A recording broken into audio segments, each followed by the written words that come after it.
My name is Ryan Carter. I'm from the United States, the state of Virginia, near Washington, D.C. I'm 29 years old, and I've been in Shanghai for 4 years. My business is, I guess you could call me a landscape architect or a gardener or, whatever. It's kind of hard to define, but I make gardens for people. Is there something you'd say you're really very passionate about? Yeah, well, two things. Books and literature, and then gardens, probably, I would say. I moved here in August of 2009, the end of August 2009. I can tell you the day, actually. It's August 19th of 2009. Because it was 3 days before my 25th birthday, and I remember that was the loneliest birthday I ever had. I have a very good friend, also from Virginia, and he had been trying to get me to come. So I came over first, taught 10th through 12th graders at this international school for 3 years. And originally that's how I came, so the school sponsored everything. Fast, female, right. The quickness part, it changes and grows so quickly, and since being here, actually New York seems fairly relaxed, if that makes any sense, which it doesn't really, but Shanghai moves very, very fast. The skyline is completely different from when I got here 4 years ago. In terms of being female, Shanghai is a city where women rule, and men sort of do their bidding, if that makes any sense.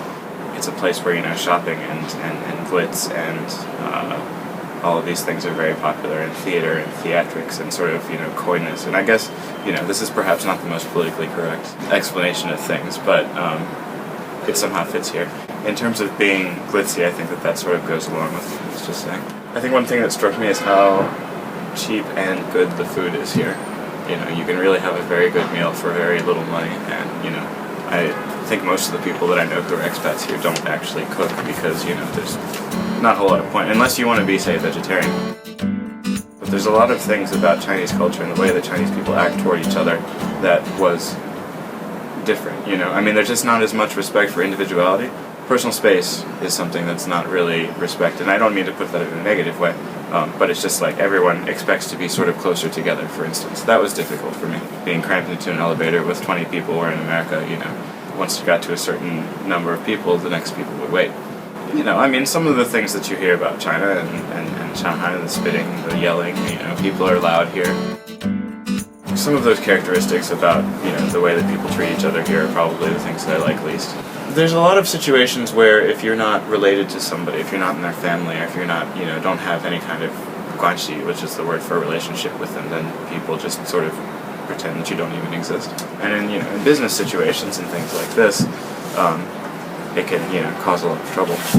Things that I like, on the other hand, it's sort of the flip side of that. When you do get to know people, people are really, really, really warm, and, will go out of their way to do anything for you.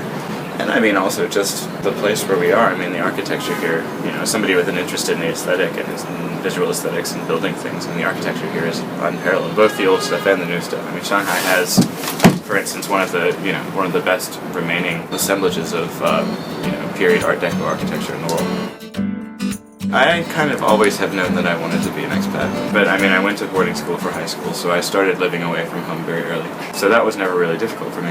I was thinking about different options. For instance, I thought about the American Peace Corps for a while, and then sort of decided, well, I don't really want to be in sub-Saharan Africa necessarily, when I could be in a city where culture is being made instead.